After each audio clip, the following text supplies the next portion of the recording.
If you're a nurse practitioner, how would you like your patients to tell you, I'd rather see you than the doctor?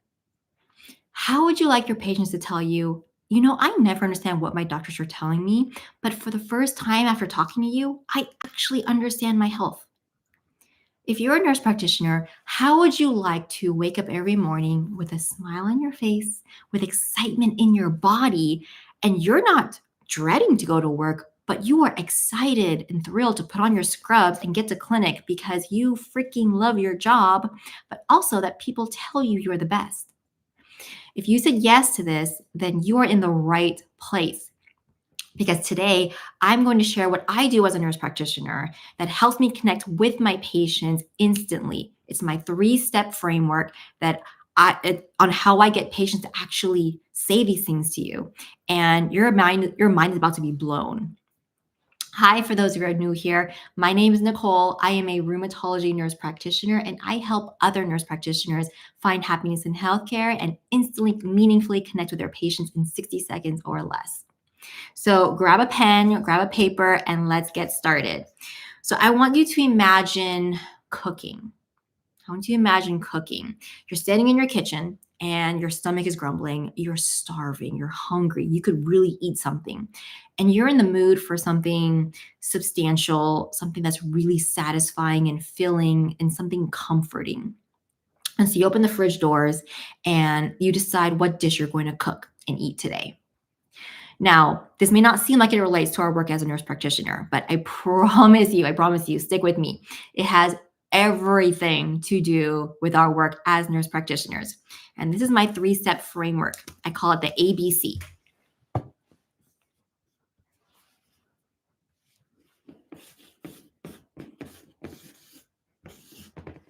All right, so we have A, B, and C. This is my 3-step framework. A, assemble.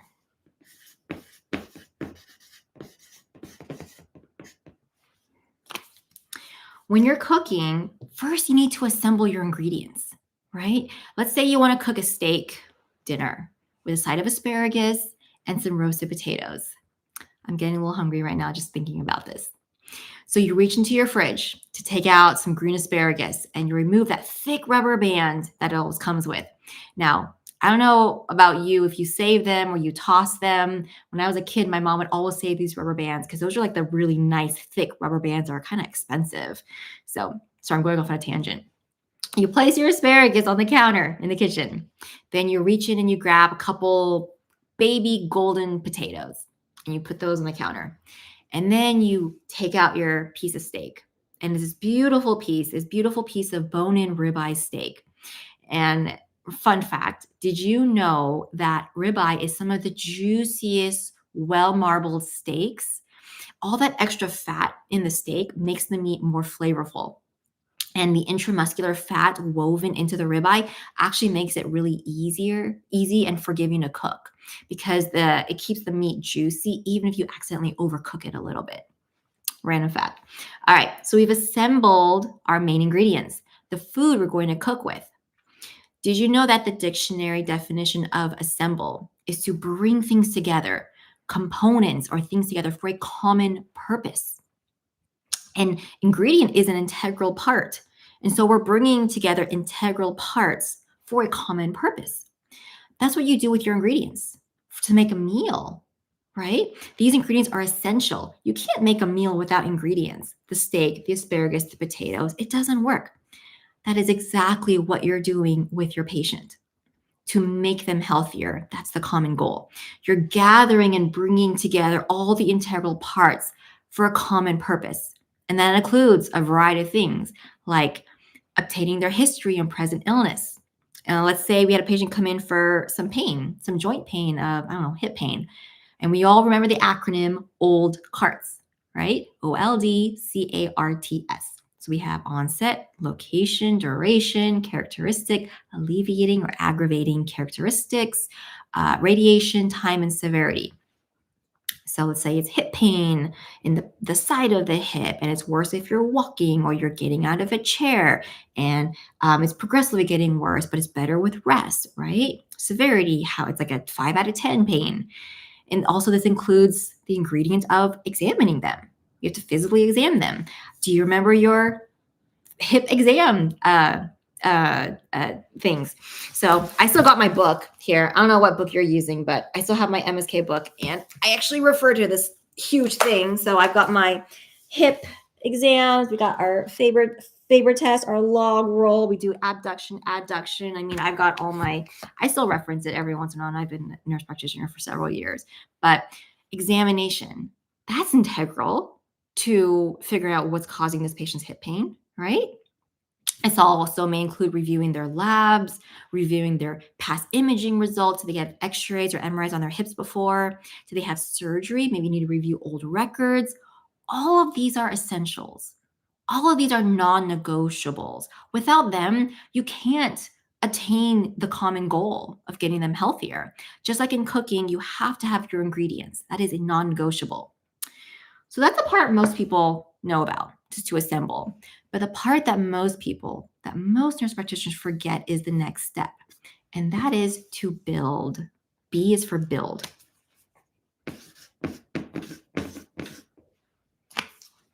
When you're cooking a steak dinner, you build the layers of flavor with spices and seasoning. Spices enhance the food by adding flavor, aroma, complexity. They add color too. They can make the food more appealing and interesting looking. Spices don't just season food, it transforms food. And there are so many ways to season a steak. I mean, the most basic is salt and pepper. Good old fashioned, you just sprinkle a little salt and pepper on both sides before you're cooking it. And even just salt itself, there are different types of salt. It could be kosher salt, Himalayan salt, sea salt. Some people, get a little more complex. They add some garlic powder, onion powder, rosemary, thyme, oregano, maybe some garlic, some butter. And then don't forget, after you finish cooking, you can add your steak sauce afterwards. My husband is a classic A1 steak sauce lover. So we've always got a bottle stashed in our fridge at home. And then you've got your roasted potatoes. You can add some garlic, some basil, salt and pepper, maybe some olive oil. You've got your asparagus that you're going to cook, and maybe just your basic oil, salt and pepper. The best part is that whether you love to cook and experiment and try with different seasonings every time, or if cooking is not your life goal, is not your hobby, is not something you enjoy, and you just want the basics like salt and pepper, keep it simple, there's no right answer. Seasoning allows you to customize your dish. You can have a different steak and potatoes and asparagus meal every time, just changing the seasonings up. It can be a whole new experience each time. Did you know that the word season is both a noun and a verb? Did you know that? As a noun, the word season means an active period or stage of time. An active period or a stage of time. Seasons are moments in time. They're not permanent. They are temporary moments in time. I remember the season of my life before I was a nurse practitioner. I was a library technician. I really did enjoy my work at the time. I am a total bookworm. I am a complete bookworm. I live and breathe books and the written word. From when I was a child, and my mom took me every week to our local public library, and I would eagerly run in, select some books. I would hand my dog-eared library card to the library clerk to scan the computer, and then I would happily bring my books home and excited to dive in and read and imagine different worlds that night. And even today as an adult, I still can't stop reading. I've got a to-read list like a mile long. It's crazy. And at that season in my life, I really, truly enjoyed being surrounded by books as a library technician. But eventually, other things started bothering me. I was making less than $30,000 a year. I was still living at home with my parents. I wasn't making enough to rent my own apartment, let alone buy a house in California or have kids and raise a family on that salary. That was not going to happen. I was starting to get wrist pain and hand pain. And I realized I was getting carpal tunnel from constantly stacking and shelving and adjusting books. And I began to loathe shelving books during my work. And I started to feel really discontent with my life. Like something was missing. Something was not right. I wanted to have impact on people. And I realized I didn't even need to work at a library to nurture my love of books. I could just be like a normal patron and just go there routinely, check out books, and read at home. And so I took on the brave journey of quitting my job, applying and getting into nurse practitioner school, and becoming a licensed nurse practitioner. But here's the kicker. I thought just having the credential after my name, having the license and the title nurse practitioner would automatically allow me to impact people. But now I'm finding that I'm struggling. I'm struggling with other nurse practitioners to impact people. You know, just last week, just recently, I had a patient. I was in the exam room with this patient, and he stood up and he looked at me just dead in the eye and said very aggressively and very vehemently, I want to see someone else. And he walked out of the exam room without another word. And at first I was so stunned. I didn't say anything. I was just so shocked. It happened so quickly. And then later, as I'm at my desk trying to diplomatically type my note from that case, I started that mental downward spiral we're all so familiar with. What could I have done differently? What is wrong with me? He hates me. I'm a terrible nurse practitioner. I should quit. What's even the purpose? I'm not even able to help people. And we're all familiar with that downward spiral. And it's so easy to think negatively that people hate you. But here's a little tip. I want you to replace the word hate with the word preference. Replace the word hate with the word preference. We all have different preferences. For example, I'm a millennial. So I grew up in the 90s, early 2000s. And at the time, the biggest debate at the time was Backstreet Boys or NSYNC. Who's better? And Backstreet Boys or NSYNC? Now, you may have your opinion, and that's totally fine. But for me, I was a total Backstreet Boys fan. Like, that was my jam.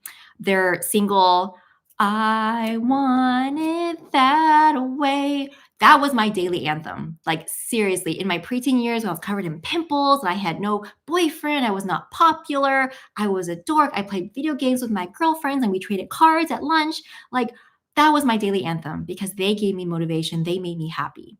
Now, if you're an NSYNC fan, that's okay. That's totally fine. I still love you. The point is that we have different preferences. And what that means for you is that that patient of mine who walked out on me last week and said, I want to see someone else, he had a different preference. Maybe he wanted to see a male provider. Maybe he wanted to see a physician. Maybe he wanted someone who talked more aggressively or more passively. But the fact that we clashed is a really good thing. It's a good thing. It means that he is one step closer to finding a medical provider that meets his preference. And I am one step closer to serving patients where I am their preference. And so it's just like that new Taylor Swift song, Life of a Showgirl. The more you play, the more you pay. This is the game we're in as nurse practitioners, where we are putting ourselves out there. We are encountering all types of people to whom some of them were not their preference. This is just the cost of admission to the game as a nurse practitioner. So keep playing. We're in the game as nurse practitioners. We are in the game, and we are in the game of seasons because seasons season you. Seasons season you. My season as a library technician seasoned my desire to become a nurse practitioner. My season as a new grad nurse practitioner seasoned my desire to impact patients, to learn how to speak and communicate with patients in a way that marries their current reality to the reality they really want to be living in. So it's emphasizing their current world of obesity, joint pain, poor health, and demonstrating that they could be in this desired world where they're more energetic, pain-free. They could frolic along the beach, their first trip after retirement, or if they could run across the park to greet their grandchildren and be the feisty, fun-loving grandma that they know they are meant to be. All of those seasons season me. But the word season is also a verb. The word season is also a verb. It means to condition, to acclimatize, to prepare, to prep, to prime, to ripen, just like you season a steak. You condition, you prepare a steak, you marinate it, you get that flavor to really sink in, those muscle fibers of the steak so that every bite, when you're eating it, so that every bite is delicious and decadent. You also season your patients. You acclimatize them. You prime and prep your patients. I recently began thinking of people as an analogy of chain links. We all know that when you have a necklace, right? When you, for example, you have a necklace, it's made of chain links, right? Chain links. These links connect to each other to form a chain. The more chains you have, the longer the chain, or the more links you have, the longer the chain. The more thinner the links, the more daintier, more delicate the chain is. The thicker the links, the heavier and more substantial the chain is. You can maybe support a big pendant. People are like links in a chain.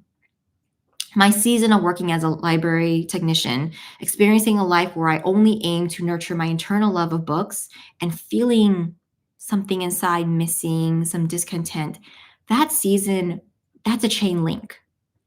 And that chain link turned me into a person that wanted to become a nurse practitioner, but also someone who thought that I just needed to have that healthcare education and that license, that the acronyms NP after my name will automatically make people believe me what I have to tell them and do what I say so I can make an impact.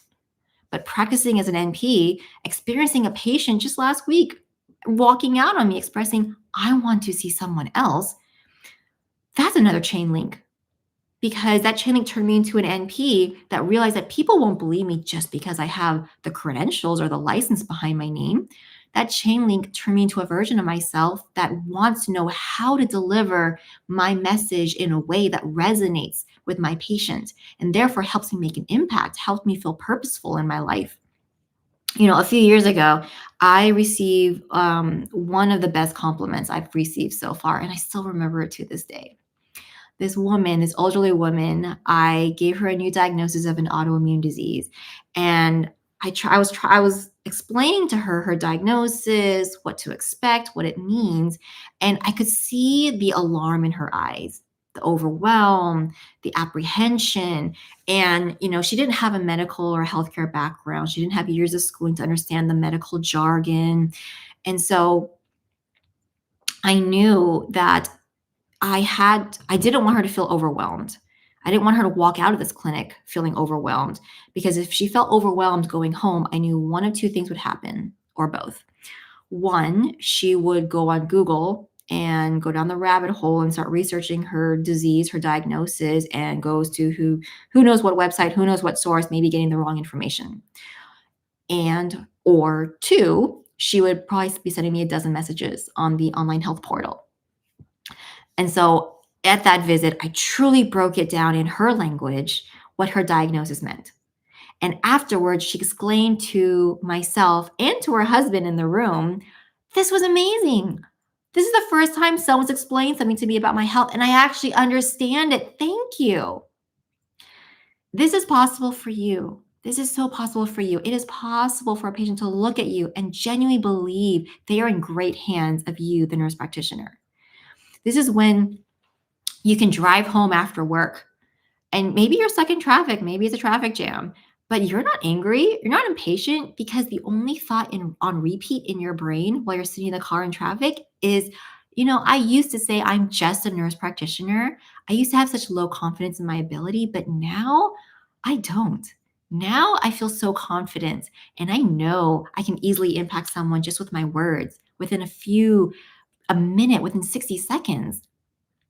And so when you get home, in the past, you used to feel drained, you used to hate your work. You would go home and feel drained and think, I feel so much dread. I just need to escape. Where's the remote? I want to turn on Netflix and just sink into the couch. Or when's my next planned vacation? How many more days till vacation? Now, when you get home, you are filled with excitement and energy. Even though you worked an 8, a 10, a 12-hour shift, you have all this energy and you walk in your door and your husband and your kids are like, I love this version of you. And it makes them excited and them happy. If this sounds exactly like what you want, then I invite you to download the free PDF guide in the link in the box below. Own the patient conversation. This is my free guide to you, my free gift to you. I invite you to download it. I want you to know exactly how to control the patient conversation so that you can productively get through your day, but also have an impact on patients, just like you dreamt of at the start of your NP career and NP journey. Remember to always build. Always build. You're building layers of flavor in your steak. You're also building layers of connection with your patient. Which brings me to the last of the 3-step ABC framework is letter C, cook. C stands for cook. Cooking brings your food to life. Cooking brings your food to life. You can't eat a steak without cooking it. You can't consume raw red meat. I mean, unless you want food poisoning and to get really, really sick. But without cooking, you just have raw ingredients and your spices. You need to cook the food in order to be able for the food to be edible, to have purpose, to provide a complete experience for you. Have you ever heard of the saying, what's cooking? Right? That's like that old saying. I had to Google this. This was first popularized in the 1920s, and it was a greeting. And the saying, what's cooking, was a stand in for what's happening, what's going on. In fact, the dictionary actually defines the word as cook to occur, to happen, to take place. It's not just cooking food. And so when you take your ingredients, you transform them into this real, tangible meal. And in terms of cooking a steak, there are so many ways you could cook a steak. You could grill it on a grill with charcoal. You could pan sear a steak on a very hot pan until it develops into that perfect brown crust right over it. You could broil a steak for that quick caramelized exterior. You could reverse sear, where you start cooking really slowly in a low temperature oven and then finish it with searing in a very hot pan or grill. Heck, I've even recently started air frying my steak, and oh my gosh, OMG, let me tell you, it actually works. My steaks are juicy and tender. You wouldn't even know the difference. And I did not spend time over the grill or the oven or the stovetop to do that. These are all different methods to cook your steak. There is no right answer, but they all get you to the goal, to the destination, to a delicious, mouth-watering steak dinner that you can enjoy and savor each and every bite. Every cooking method gets you to your destination, to the experience you craved at the very beginning when you were starving, your stomach was grumbling, and you stood in front of your fridge wondering, what should I eat? What should I cook? You do that with your patients as well. Obviously, you're not going to cook for your patients, but it's, what are you going to offer them? How are you going to execute your offer to them? For example, I had a woman come in a couple of weeks ago, and she had a hip pain. And she said it was on the lateral, on the sides, on the outside of her hips, on the lateral aspects. And it was obviously bilateral trochanteric hip bursitis. And we all know that's inflammation in this fluid-filled sac in the side of your hip. That's from, overactivity, arthritis, maybe trauma. How do we treat it? What do we offer? How do we execute a solution? Tylenol, NSAIDs, ice, heat. If you're a side sleeper at night, put a pillow between your knees to cushion your hips. We can do physical therapy. We can do a steroid injection under X-ray or ultrasound. All of these methods help our patients attain their goal, to reduce their pain in their hips so they can go running, walking, climbing in and out of their car with ease. All of these methods are ways we can cook, that we can make happen or take place. It's how we finalize the transformation of all of our beautiful ingredients and the variety of seasonings to make that final dish that is edible and a beautiful experience. And so this is literally the 3-step ABC framework that I use every day as a nurse practitioner to instantly connect with my patients. And this is how you can connect with your patients quickly. This is how you get to experience patients exclaiming to you, I finally understand my health. You're better than any doctor I've ever seen or talked to before. This is how you wake up every morning, excited to get out of bed, put on your scrubs, and go to work as a nurse practitioner. So how will you season your patients today? I hope this episode was helpful. If you found this video helpful, then you should definitely check out my last video here. Want to avoid burnout? Don't just take more time off. Otherwise, I will see you all in the next episode. And remember, I am always rooting for you.